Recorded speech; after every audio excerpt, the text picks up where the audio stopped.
আসসালামু আলাইকুম রহমতুল্লাহ। প্রাণপ্রিয় শিক্ষার্থীরা, আজকের ক্লাসে আমরা আলোচনা করব খুব নতুন একটা চ্যাপ্টার, হিসাব বিজ্ঞান দ্বিতীয় পত্র। এটা হচ্ছে 10ম অধ্যায়, একদম লাস্টের অধ্যায়টা।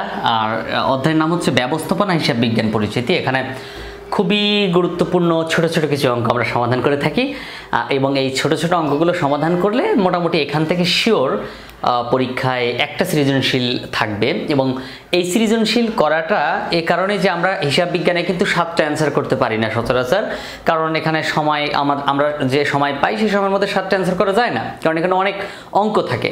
তো এই অঙ্কগুলোর মধ্য থেকে আমরা চিন্তা করি যে ছোট অঙ্ক যদি একটু সমাধান করতে পারি তাহলে কিন্তু আমাদের 7টা অ্যান্সার করাটা সহজ হয় এবং স্বল্প সময়ের মধ্যে অ্যান্সার করতে পারি যে সময় দেওয়া থাকে। তো এই অধ্যায়টা তোমরা হচ্ছে পেয়েছো একবারে 2026 সালের পরীক্ষায় পাবা। এর আগে 2019 সালের হচ্ছে তোমার 2019 সালের এইচএসসি পরীক্ষায় কিন্তু এই অধ্যায়টা ছিল, 2019 সালে ছিল। তারপরে যদি চিন্তা করো 2020 সালে কিন্তু অটো পাস ছিল, সো এই বছর ছিল না। 2021 সালের এইচএসসি পরীক্ষায় হচ্ছে তোমার এই অধ্যায়টা বলতে গ্রুপ সাবজেক্ট শুধু তোমার হচ্ছে গ্রুপ সাবজেক্ট 3টা হয়েছিল, যেখানে শর্ট সিলেবাস ছিল। তাহলে 21 সালেও হয় নাই।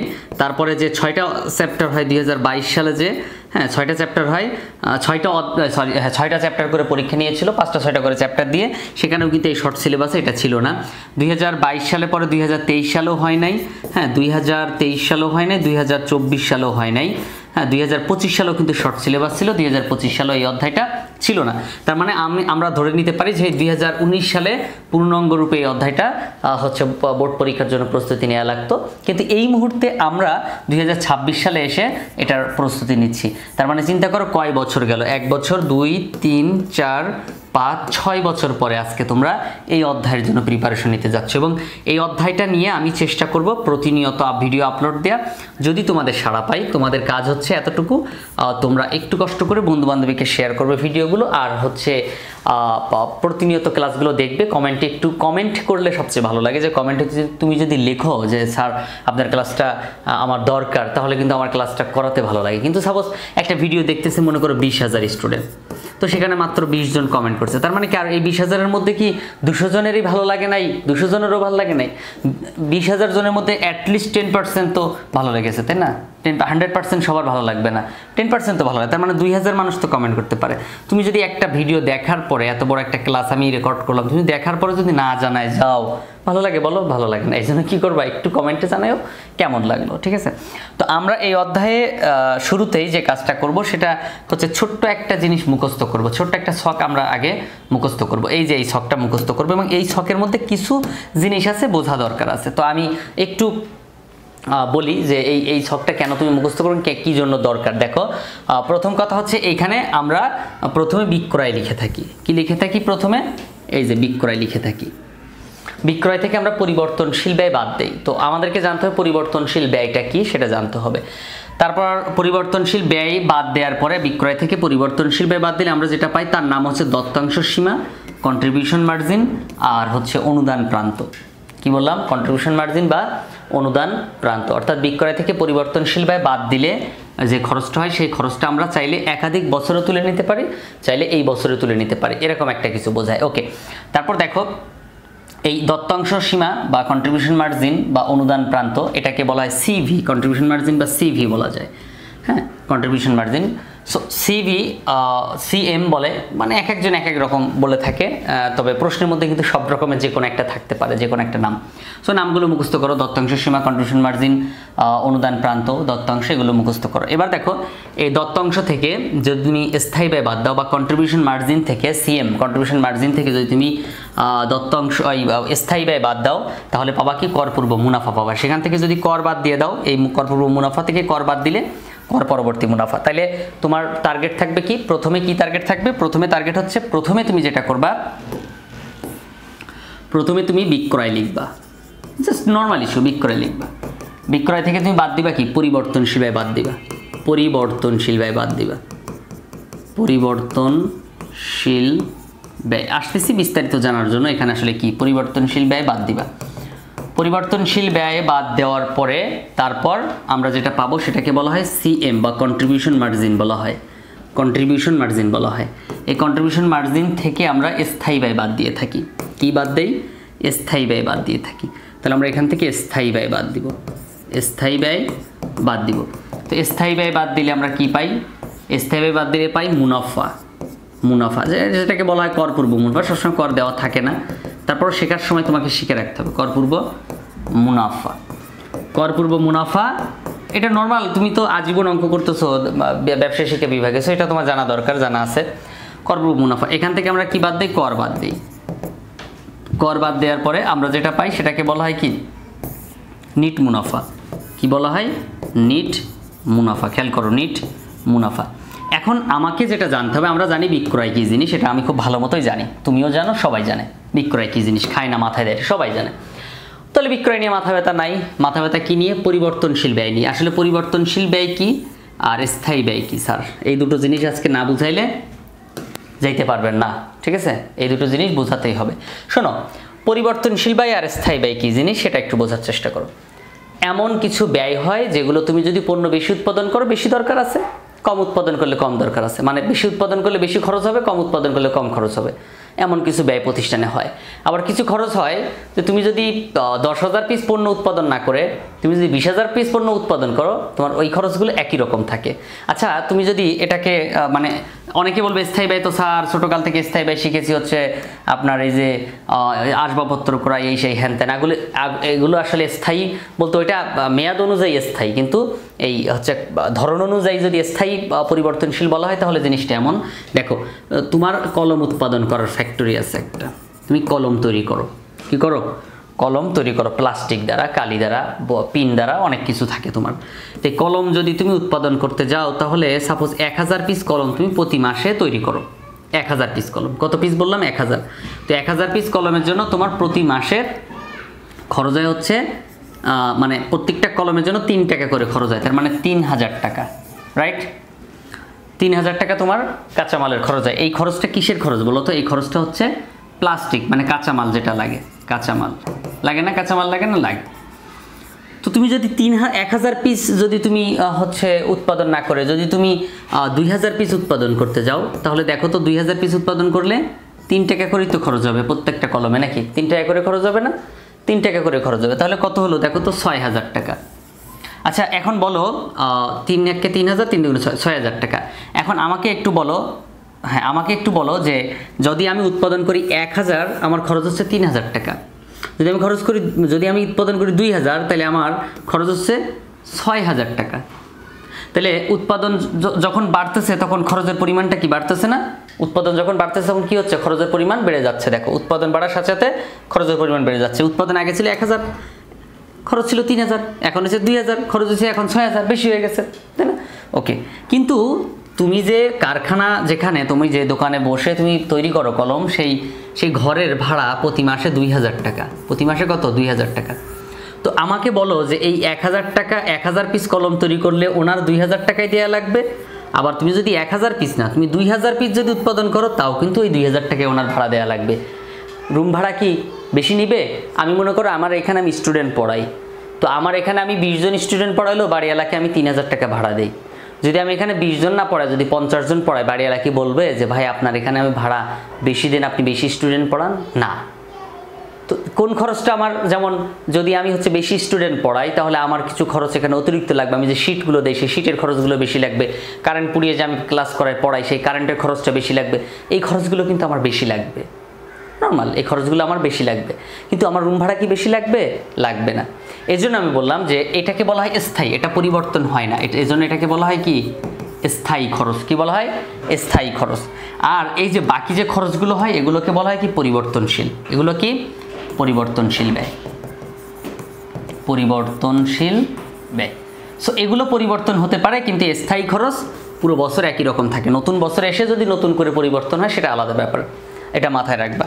ওকে, এই হচ্ছে আমার অঙ্কের বেসিক জিনিস ভাই, এর বাইরে আর কিছু নাই, এগুলোই হচ্ছে মেন। হ্যাঁ, এরপরে আমাদেরকে সরাসরি অঙ্ক করতে হবে। এবার শোনো, আমি একটু কিছু সূত্র তোমাকে লিখে দেই। প্রতিদিন প্রত্যেকটা ক্লাসে আমি নতুন কিছু সূত্র দিব। সেই সূত্রগুলো যদি তুমি মুখস্থ করতে পারো তাহলে তো লাখ ভালো, আর মুখস্থ করতে না পারলে আমার কিছু করার থাকবে না, তুমি কিন্তু অঙ্ক কিছুই বুঝবে না। তো আজকের ক্লাসে তুমি যে সূত্রগুলো লিখে নিবে সেই সূত্রগুলো হচ্ছে এই যে আজকে এই সূত্রগুলো নিয়ে নেক্সট ক্লাসে আসা পর্যন্ত তুমি এই সূত্রগুলো মুখস্থ করে ফেলবা। নেক্সট ক্লাস আমি আপলোড দেওয়ার আগ পর্যন্ত তুমি এগুলো মুখস্থ করতে থাকবে। আর এই লেকচার শিটটা যদি নিতে চাও তাহলে তুমি আমাকে মেসেজ মানে কল দিতে পারো 016470647550096 এই নাম্বারে কল দিয়ে, বা স্ক্রিনে নাম্বার দেখতে পাচ্ছ এই নাম্বারে কল দিয়ে তুমি হচ্ছে লেকচার শিটটা কালেক্ট করে নিতে পারো। আর আমার 499 টাকায় হিসাব বিজ্ঞান পড়াই, 499 টাকা মাত্র কোর্স ফি, 499 টাকা। তুমি যদি আজকে ভর্তি হও তাহলে 499 টাকা করে কোর্স ফি দিতে হবে। এই 499 টাকায় তুমি যদি পুরো বই কমপ্লিট করে নিতে পারো, আসলে বছর মাসে মাসে তো তুমি প্রাইভেটে 1-1,500 টাকা করে দাও না, অনেক কিছু শেখার চেষ্টা করো, কিন্তু হয় না ওইভাবে। কিন্তু তুমি যদি জুম অ্যাপে ক্লাস করে যদি তুমি 499 টাকা দাও তাহলে লস কিসে বলো? একবার চেষ্টা করে দেখো না, একবার ভর্তি হয়ে দেখো, আমি কথা দিচ্ছি তুমি পারবে এবং তোমার দ্বারা সম্ভব। দেখো যেটা বলতেছিলাম, সমচ্ছেদ বিন্দু বিক্রয় একক স্থায়ী খরচ ভাগ, মানে আমাদেরকে সমচ্ছেদ বিন্দু বিক্রয় একক বের করতে হবে। মানে কত একক পণ্য বিক্রি করলে সমচ্ছেদ বিন্দু, মানে যে বিন্দুতে কোনো লাভ লস সমান থাকে, মানে লাভও হয় না ক্ষতিও হয় না, সেটাকে বলা হয় সমচ্ছেদ বিন্দু। কি বলা হয়? সমচ্ছেদ বিন্দু। আমি একটা চিত্র আঁকি, চিত্রটা দেখে অনেক কিছু বুঝতে পারবা। মনে করো একটু খেয়াল করলে দেখতে পাবা, এই যে এটা, ওকে। তারপর দেখো এই দাগটা এদিকে নিয়ে যাই, দেন এখান থেকে এদিকে, হ্যাঁ এটা হচ্ছে এই এখান থেকে এই পর্যন্ত যে খরচটা হবে এটাকে বলা হয় স্থায়ী ব্যয়। এটা কি? স্থায়ী ব্যয়, স্থায়ী ব্যয়। আর এরপরে যা হবে সেটাকে কি বলা হয়? পরিবর্তনশীল ব্যয়। খেয়াল করো, স্থায়ী ব্যয় এখান থেকে এই পর্যন্ত কি বলা হয়? এটাকে স্থায়ী ব্যয় বলা হয়। কি বলা হয়? স্থায়ী ব্যয়। তাহলে এই স্থায়ী ব্যয়, আর এখান থেকে এই যে এই রেখাটা, এখান থেকে এটার নাম হচ্ছে বিক্রয়, বিক্রয়। আর এখান থেকে যে রেখাটা যায় সেটার নাম হচ্ছে কি? পরিবর্তনশীল ব্যয়, পরিবর্তনশীল ব্যয়। মানে এই যে এইটুকু তো হচ্ছে স্থায়ী ব্যয়, তাই না? এই দাগ থেকে এই দাগ পর্যন্ত স্থায়ী ব্যয়, আর এখান থেকে এই পর্যন্ত এটাকে বলা হবে কি? পরিবর্তনশীল ব্যয়। মনে থাকবে, পরিবর্তনশীল ব্যয় বাড়তে পারে, পরিবর্তনশীল ব্যয় বাড়তে পারে। সো পরিবর্তনশীল ব্যয় যখন বাড়বে তখন আমাদের কি হবে? এই যে এখানে যে বিন্দুটা দেখতে পাচ্ছ এটাকে নাম ব্রেক ইভেন পয়েন্ট, BEP, বা ব্রেক ইভেন পয়েন্ট বা সমচ্ছেদ বিন্দু বলা হয় এটাকে। কি বলা হয়? সমচ্ছেদ বিন্দু। এখন তুমি দেখো, যদি এই বিক্রয়ের পরিমাণটা আরও বেড়ে যায়, মানে আরও উপরে উঠে যায়, বিক্রয়ের পরিমাণ যদি আরও উপরে উঠে যায়, এখানে না থেকে যদি আরও এদিকে আসে, তখন কিন্তু আমার এই দাগটা এদিকে চলে আসবে। মানে এই দাগটা যত উপরে উঠবে তখন কি আমার এই ব্রেক ইভেন পয়েন্ট এখানে না থেকে এখানে আসবে। বিক্রয় যত কমে যাবে তখন কিন্তু এই ব্রেক ইভেন পয়েন্টটা এখানে আসবে। তো এই বিন্দুতে থাকলে একটা প্রতিষ্ঠানের লাভও হবে না, ক্ষতিও হবে না। এটাকে বলা হয় ব্রেক ইভেন পয়েন্ট বা সমচ্ছেদ বিন্দু। এটা তোমাদের কলেজের টিচার হয়তো আলোচনা করতে পারে। মানে আবার পরিবর্তনশীল ব্যয় কিন্তু পরিবর্তন হতে পারে, স্থায়ী ব্যয় পরিবর্তন না। পরিবর্তনশীল ব্যয়ের রেখা আরও নিচে নামতে পারে, আরও নিচে নামলে কি হবে? তখন ব্রেক ইভেন পয়েন্টটা আরও এদিকে চলে আসবে। যদি পরিবর্তনশীল ব্যয় আরও উপরে ওঠে তাহলে ব্রেক ইভেন পয়েন্টটা আরও ওইদিকে চলে যাবে। সো যে বিন্দুতে, মানে যে পরিমাণ পণ্য বিক্রি করলে কোনো লাভ হয় না, ক্ষতি হয় না, তাকে বলা হয় সমচ্ছেদ বিন্দু। যে পরিমাণ পণ্য বিক্রয় করলে কোনো প্রকার লাভ হয় না, ক্ষতি হয় না, তাকে বলা হয় কি? সমচ্ছেদ বিন্দু। আমি যদি তোমাকে বলি তুমি এটা তুলে নিতে পারো, হ্যাঁ এটা তুলে নিতে পারো, ওকে। আমি যদি তোমাকে বলি, দেখো যে তুমি বিক্রয় করছো 3000 পিস পণ্য, ঠিক আছে? 3000 পিস পণ্য তুমি বিক্রি করছো, প্রত্যেকটার দাম 1 টাকা করে, তাহলে মনে করো 3000 টাকা তুমি বিক্রি করছো, 3000 টাকা। তোমার স্থায়ী খরচ হচ্ছে, সাপোজ স্থায়ী খরচ হচ্ছে 10,000 টাকা। স্থায়ী খরচ কত? স্থায়ী খরচ হচ্ছে 2000 টাকা, 2000 টাকা। আর পরিবর্তনশীল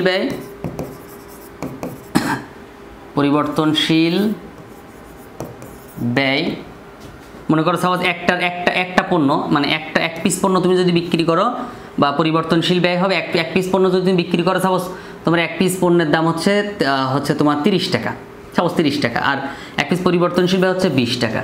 খেয়াল করো, এক পিস পণ্য তুমি যদি বিক্রি করো সেটার দাম হচ্ছে 20 টাকা, যদি তুমি এটার ব্যয় হয়, ব্যয়ের কথা চিন্তা করো, তাহলে ব্যয় হয়েছে কত? 20 টাকা। তাহলে তুমি যখন এর সমচ্ছেদ বিন্দু বের করবা তখন এর সমচ্ছেদ বিন্দু হবে হচ্ছে স্থায়ী ব্যয়, উপরে লিখবে স্থায়ী ব্যয়, উপরে কি লিখবে? স্থায়ী ব্যয় ভাগ, এটাকে বলা হয় সমচ্ছেদ বিন্দু। কি বলা হয়?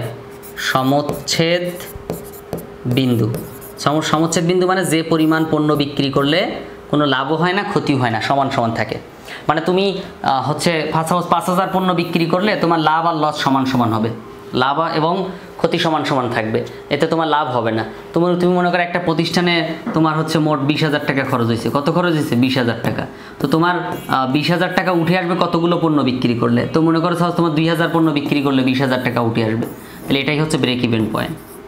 ব্রেক ইভেন পয়েন্ট 2,000 পণ্য তুমি যদি বিক্রি করো তাহলে তোমার লাভ ক্ষতি সমান সমান থাকবে, লাভও হবে না ক্ষতিও হবে না।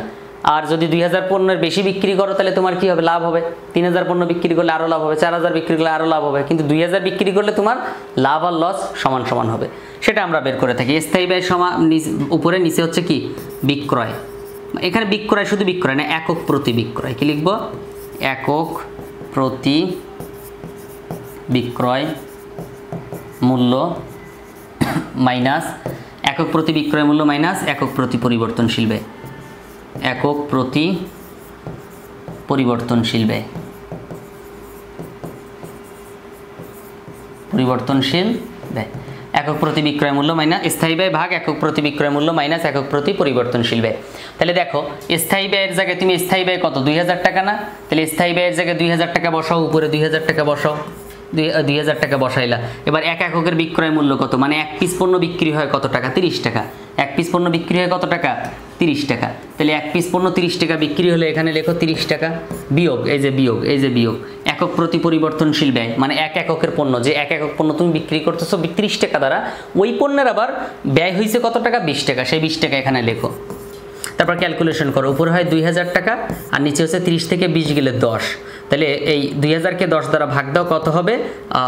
হচ্ছে তোমার 200 হবে, 200। তার মানে তুমি যদি 200 ইউনিট পণ্য বা 200 একক পণ্য যদি তুমি বিক্রি করো তাহলে তোমার এই ব্যবসায় লাভ লস সমান সমান হবে। এটা মাথায় রাখতে পারো, এই ব্যবসায় লাভ লস সমান সমান হবে। সো এটা নির্ণয় করার জন্য অনেকগুলো সূত্র আছে। তো প্রথম সূত্র যেটা আমি দেখাচ্ছি, দেখো এই যে সমচ্ছেদ বিন্দু বিক্রয় একক, আশা করি দেখতে পাচ্ছ। এখানে দেখো স্থায়ী খরচ যদি না বোঝো, হ্যাঁ এখানে যদি দেখে বোঝা না যায় শীটটা নিতে পারো, শীটটা নিয়ে নিও। একক প্রতি বিক্রয় মূল্য মাইনাস একক প্রতি পরিবর্তনশীল ব্যয়। খেয়াল করছো? স্থায়ী খরচ সমান একক প্রতি বিক্রয় মূল্য মাইনাস একক প্রতি পরিবর্তনশীল ব্যয়। সো এইখানে আমি একটু আগে যে সূত্রটা লিখলাম, আবার সমচ্ছেদ বিন্দু সমান দেখো একক স্থায়ী খরচ, এই যে স্থায়ী খরচ ভাগ কি? একক প্রতি অনুদান প্রান্ত। একক প্রতি অনুদান প্রান্ত আবার কি সেটা আবার তোমাকে জানতে হবে। একক প্রতি অনুদান প্রান্ত হচ্ছে বিক্রয় মূল্য থেকে পরিবর্তনশীল ব্যয় বাদ দিলে ওইটাকে বলা হয় অনুদান প্রান্ত। কি বলে? অনুদান প্রান্ত। অনুদান প্রান্ত আবার কি? তাহলে অনুদান প্রান্ত হচ্ছে কি? বিক্রয় মূল্য মাইনাস পরিবর্তনশীল ব্যয়। বিক্রয় মূল্য মাইনাস পরিবর্তনশীল ব্যয়। বিক্রয় মূল্য মাইনাস পরিবর্তনশীল ব্যয়। তো বিক্রয় মূল্য মাইনাস পরিবর্তনশীল ব্যয় মানে কি? অনুদান প্রান্ত। তা আমি এত বড় লিখতে যাবো কি জন্য? আমি এর পরিবর্তে আমি এটা লিখতে পারবো, অনুদান প্রান্ত লিখে দিতে পারবো। এই জন্য আর কি ওরা একটু চালাকি করছে। দেখো যে স্থায়ী খরচ ভাগ একক প্রতি অনুদান প্রান্ত লিখছে, স্থায়ী ব্যয় ভাগ একক প্রতি অনুদান প্রান্ত। আবার সমচ্ছেদ বিন্দু বা বিক্রয় একক সমান সমচ্ছেদ বিন্দু বা সমচ্ছেদ বিক্রয়। বুঝো কিন্তু সমচ্ছেদ বিন্দু বা সমচ্ছেদ বিক্রয় এটা হচ্ছে প্রকৃত বিক্রয় একক মাইনাস নিরাপত্তা প্রান্ত একক, মানে নর্মাল ইস্যু, একদম নর্মাল ইস্যু। সমচ্ছেদ বিন্দু এগুলো হয়তো নিরাপত্তা প্রান্ত তোমার দেওয়া থাকবে, নিরাপত্তা প্রান্ত কিন্তু দেওয়া থাকবে অঙ্কে। তারপর দেখো সমচ্ছেদ বিন্দু একক। হ্যাঁ, এবার হচ্ছে যদি টাকা বলে, একক না বলে কি বলে? এখানে টাকা লিখে নাও। টাকা বলে তাহলে স্থায়ী খরচ ভাগ একক প্রতি বিক্রয় মূল্য মানে একক প্রতি পরিবর্তনশীল ব্যয়, জাস্ট একক প্রতি বিক্রয় মূল্য দ্বারা গুণ করে দিবা লাস্টে, তাহলে টাকা বের হবে। তাহলে সমচ্ছেদ বিন্দু দুটো জিনিস বের করতে হয়। কয়টা জিনিস বের করতে হয়? দুইটা জিনিস বের করতে হয়। একটা হচ্ছে সমচ্ছেদ বিন্দু একক, আর একটা হচ্ছে সমচ্ছেদ বিন্দু টাকা। মানে তুমি কত টাকা বিক্রি করলে লাভ লস সমান হবে, কত টাকা বিক্রি করলে, সেটাকে বলা হয় কি? বিইপি, মানে ব্রেক ইভেন পয়েন্ট। টাকা বললে বুঝবা কি? কত টাকার পণ্য বিক্রি করলে লাভ লস সমান হবে, লাভও হবে না ক্ষতিও হবে না, লাভও হবে না ক্ষতি হবে না, সমান সমান থাকবে। আবার কত একক পণ্য বিক্রি করলে, কত একক পণ্য, এটাকে বলা হয় ইউনিট। ইউনিট বা তুমি এখানে বাংলা একক লিখতে পারো, একক। কত একক পণ্য, যদি তুমি সাপোজ তুমি কলমের ব্যবসা করতেছো, তো তুমি এই মাসে মনে করো 20,000 পিস পণ্য, 20,000 পিস কলম যদি তুমি তৈরি করতে পারো তাহলে তোমার পুরো মাসে লাভ ক্ষতি সমান সমান থাকবে, লাভও হবে না ক্ষতিও হবে না, শুধু খরচটা উঠে আসবে, শুধু খরচটা উঠে। অনেকে বলে না ভাই আমি যদি এই শার্টটা যদি বিক্রি করি ভাই 500 টাকা দিয়ে কিনছি, 500 টাকা যদি 550 টাকা বেশি তা আমার খরচটা উঠে আসবে জাস্ট, মানে 550 টাকা কেন, 50 টাকা হচ্ছে ওই যে দোকানে রাখছে সাজায় এই জন্য খরচ, বাকি যে খরচ দোকান ভাড়া হ্যান ত্যান কারেন্ট বিলে সেই, তাহলে উনি যদি 550-র বেশি বিক্রি করে ওনার লাভ হবে, 550 টাকা বিক্রি করলে সমান সমান হবে। কিন্তু উনি কিন্তু কিনছে 500 টাকা দ্বারা, কিন্তু ওই যে প্রতিষ্ঠানে আনছে, ওনার দোকানে আনছে, ওনার দোকানে সাজায় রাখছে, ওনার দোকানে কারেন্ট বিল গেছে না, দোকান ভাড়া আছে না, তাহলে ওর খরচ আছে 50 টাকা, তাহলে মোট কত 550 টাকা। তার মানে কত টাকা বিক্রি করলে, তাহলে তুমি এই মাসে যদি 20,000 একক পণ্য বিক্রি করো তাহলে তোমার লাভ লস সমান হবে। যদি তুমি 2000 কলম তৈরি করতে পারো, 2000 এটা হচ্ছে একক, 2000 এটা হচ্ছে 20,000 টাকা, আর এটা হচ্ছে একক। তোমাকে বলতে পারে একক, আবার তোমাকে বলতে পারে টাকা। সো ক্লাসটা নিয়মিত দেখলে আশা রাখি পারবা। আমি বলছিলাম যেটা জুম অ্যাপে ক্লাস করে মাত্র 499 টাকায় হিসাব বিজ্ঞান হচ্ছে তোমার একবারে তোমার তুমি একবার ভর্তি হবে আর একবার বোর্ড পরীক্ষা পর্যন্ত ক্লাস চলবে। সো একবার ভর্তি হয়ে দেখতে পারো।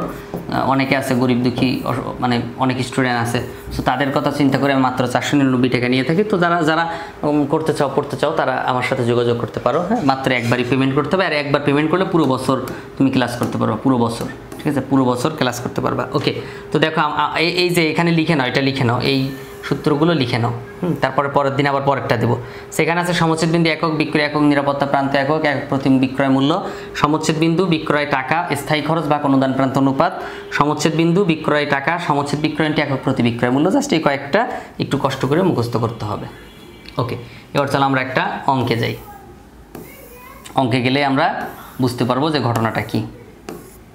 এখানে অনেক সূত্র আছে, তো সূত্রগুলো আমরা আস্তে আস্তে শিখবো। প্রত্যেকটা সূত্র আমাদেরকে শিখতে হবে, শিখতে না পারলে তো হবে না, তাই না? ওকে, দেখো এখানে বলছে কি, খেয়াল করো।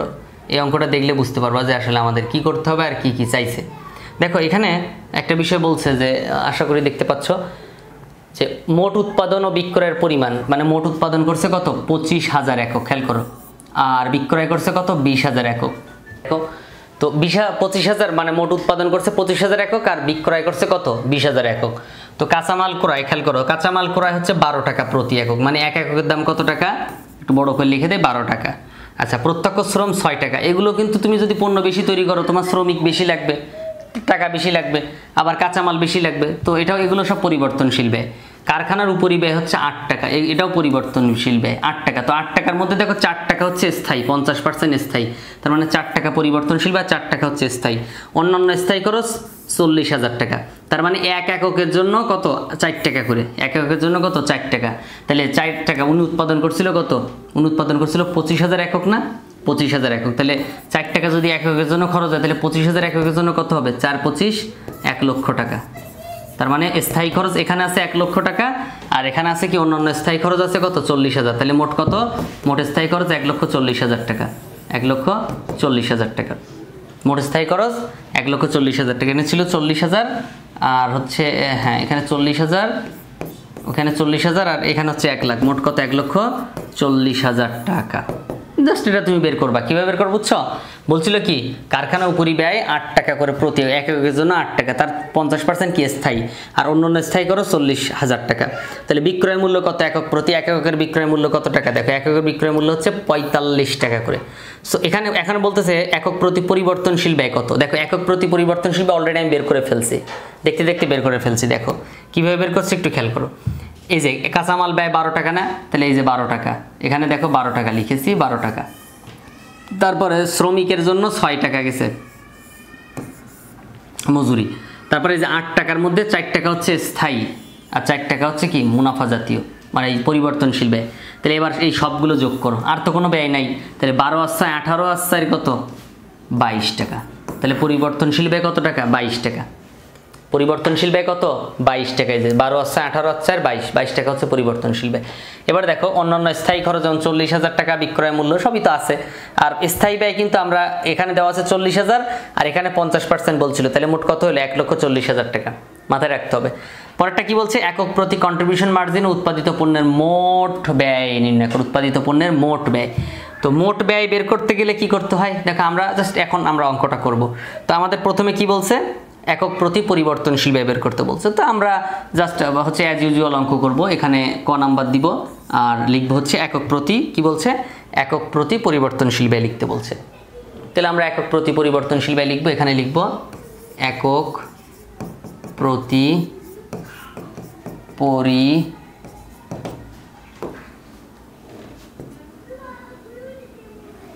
পরিবর্তনশীল ব্যয় নির্ণয় করা হলো।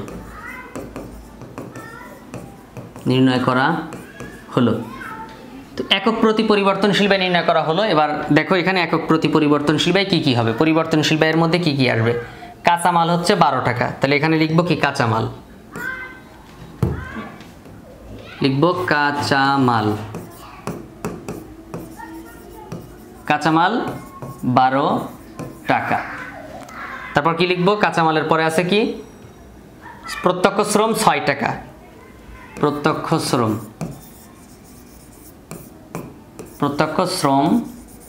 6 টাকা। তারপরে কারখানা উপরিব্যয় 8 টাকা, 50% স্থায়ী মানে 4 টাকা আসবে এখানে, তাহলে 4 টাকা লিখবো, কত 4 টাকা।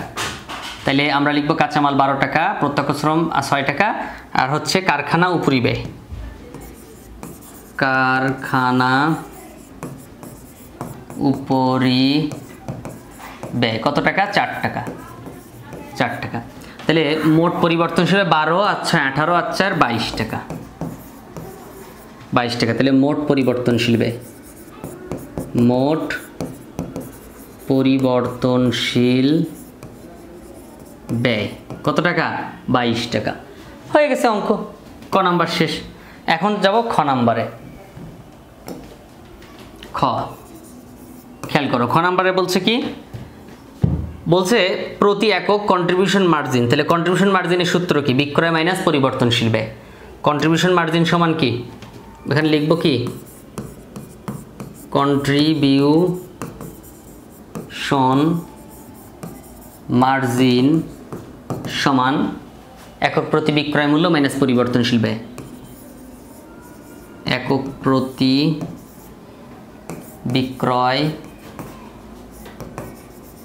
মূল্য মাইনাস পরিবর্তনশীল ব্যয়, পরিবর্তনশীল ব্যয়। তো একক প্রতি বিক্রয় মূল্য কত টাকা, এখানে অঙ্কেই দেওয়া থাকার কথা। এই যে বিক্রয় মূল্য 45 টাকা, এক পিসের পর বিক্রয় মূল্য কত, 45 টাকা অঙ্কের মধ্যে আছে।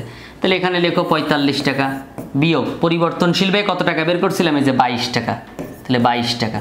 তাহলে 45 টাকা থেকে 22 টাকা বাদ দাও, 3, 2 আর 2 হচ্ছে 4, তার মানে 23 টাকা। তার মানে কন্ট্রিবিউশন মার্জিন কত টাকা, 23 টাকা। বিক্রয় মাইনাস একক প্রতি বিক্রয় মূল্য মাইনাস একক প্রতি পরিবর্তনশীল ব্যয়, সূত্রটা লিখে দিয়ে মানটা লিখে দিবা।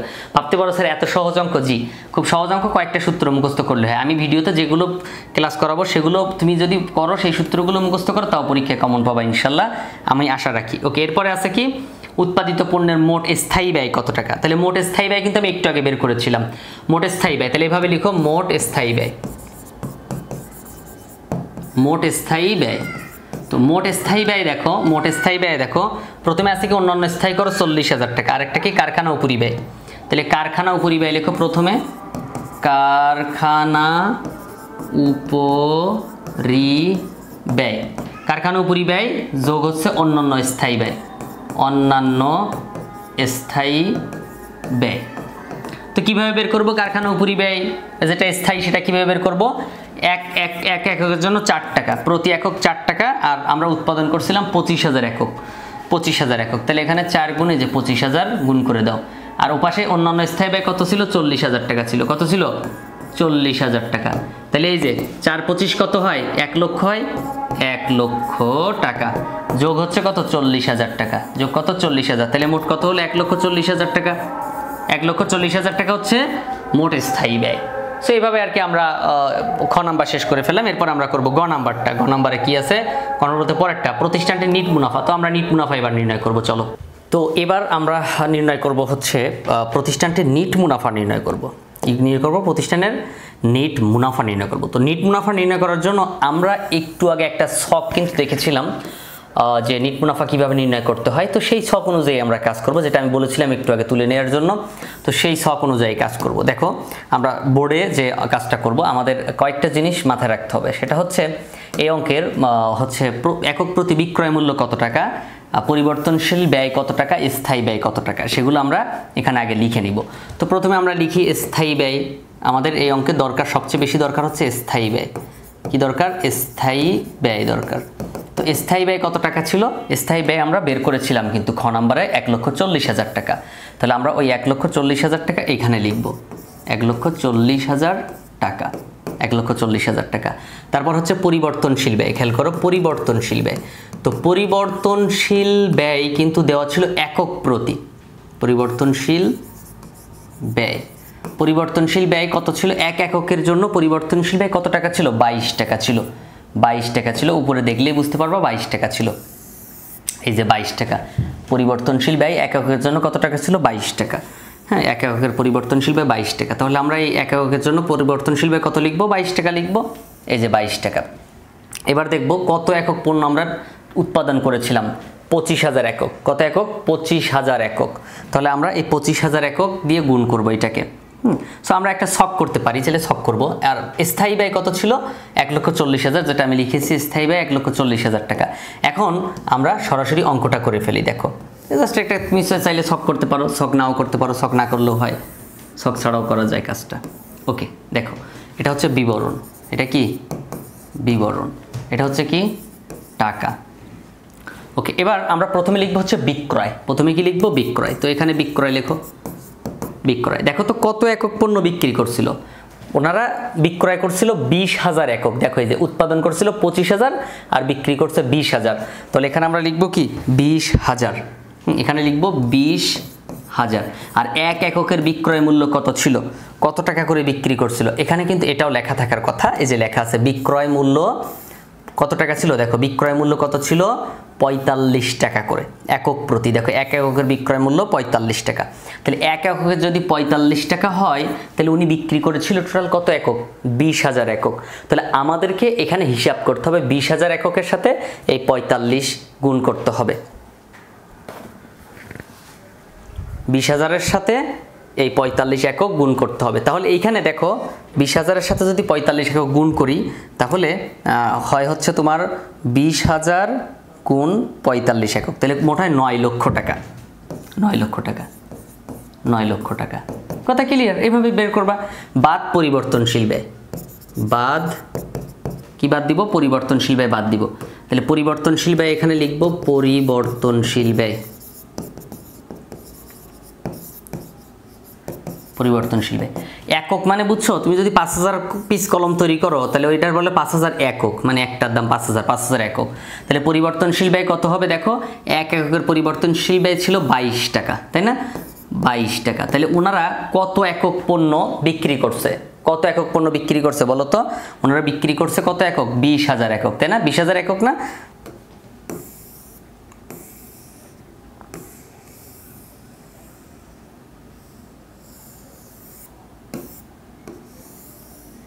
ওকে, তাহলে 20,000 একক পণ্য ওনারা বিক্রি করছে। তাহলে এখানে 20,000 একক গুণ করে দিব 22 টাকা করে।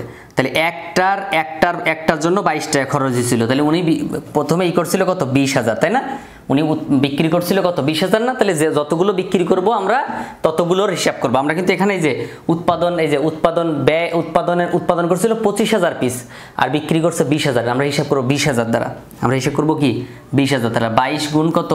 20,000। 22 গুণ 20,000। তাহলে 22 গুণ 20,000 হয় কত? 4,40,000। 4,40,000। তাহলে 9 লক্ষ থেকে 4,40,000 বাদ। 9 লক্ষ থেকে 4,40,000 বাদ।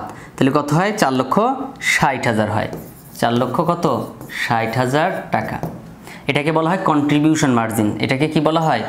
Contribution margin. তাহলে আমরা লিখব কি? Contribution margin. Contribution contribution margin কত টাকা? 4,40,000 টাকা। এখান থেকে আমরা বাদ দিব কি? স্থায়ী ব্যয়। স্থায়ী ব্যয় কত ছিল? 1,40,000। তাহলে এখানে দিব বাদ স্থায়ী ব্যয়। কি লিখব?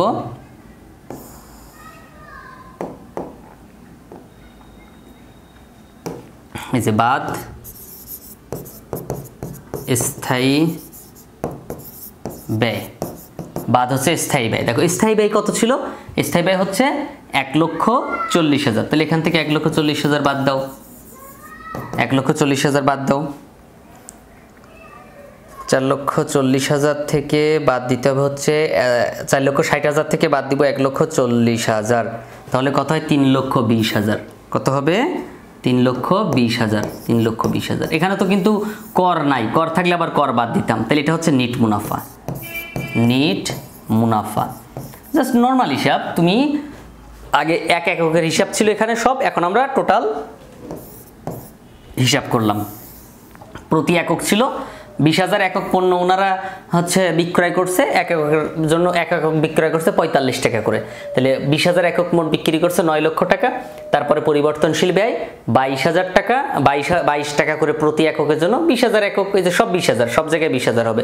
আর স্থায়ী ব্যয় কিন্তু সবার জন্য সমান, তুমি 25,000 উৎপাদন করার 50,000 আর 2 লাখ এটা কোনো ব্যাপার না, কিন্তু স্থায়ী ব্যয় ফিক্সড থাকবে, ওটা চেঞ্জ হবে না। তো এই যে 1,40,000 টাকা ছিল, তো টোটাল বিয়োগ করে হলো কত 3,20,000 টাকা, তার মানে নিট মুনাফা 3,20,000 টাকা। এটাই কিন্তু এখানে বলা হয়েছে প্রতিষ্ঠানটি নিট মুনাফা নির্ণয় করো। তাহলে আমরা কিন্তু ক খ গ এভাবে আর কি হিসাব করতে পারি, হিসাব করলে আমাদের কাজ হয়ে যায়। সো এই অধ্যায়ের অঙ্কগুলো আমি যদি বলি যে একবারে সহজ এবং তুমি 5 মিনিটে অ্যান্সার করতে পারবা, 5 মিনিটে তুমি চাইলে 5 মিনিট কিংবা 10 মিনিটের মধ্যে অ্যান্সার করতে, যেখানে তুমি একটা সৃজনশীল 20 মিনিট অ্যান্সার করো, সেখানে এখানে তুমি অ্যান্সার করতে পারবা 10 মিনিটে, সর্বোচ্চ যদি লাগে 10 মিনিট। সো একদম সহজ সহজ কিছু সূত্র, আমি যে সূত্রগুলো আজকে দেখাইছি এই সূত্রগুলো একটু কষ্ট করে মুখস্থ করে ফেলো, দেন আবার আমি নেক্সট ক্লাসে ইনশাআল্লাহ আবার নতুন কিছু সূত্র দিব, সেগুলো মুখস্থ করে ফেলবা, দেন এগুলো নোট করে কাজ করে ফেলবা। তো আমি এই পর্যন্ত আজকের ক্লাসটা রাখছি, তোমরা একটু কষ্ট করে দয়া করে চ্যানেলটা সাবস্ক্রাইব করে ফেলো এবং কমেন্ট একটু লিখো কেমন লাগলো ক্লাসটা, যদি ভালো লাগে থাকে। আর এটা আশা করি টেস্ট পরীক্ষায় একটা সৃজনশীল পাবা। সো দেখা হচ্ছে পরবর্তী ক্লাসে, ততক্ষণ পর্যন্ত ভালো থেকো, আসসালামু আলাইকুম রহমতুল্লাহ।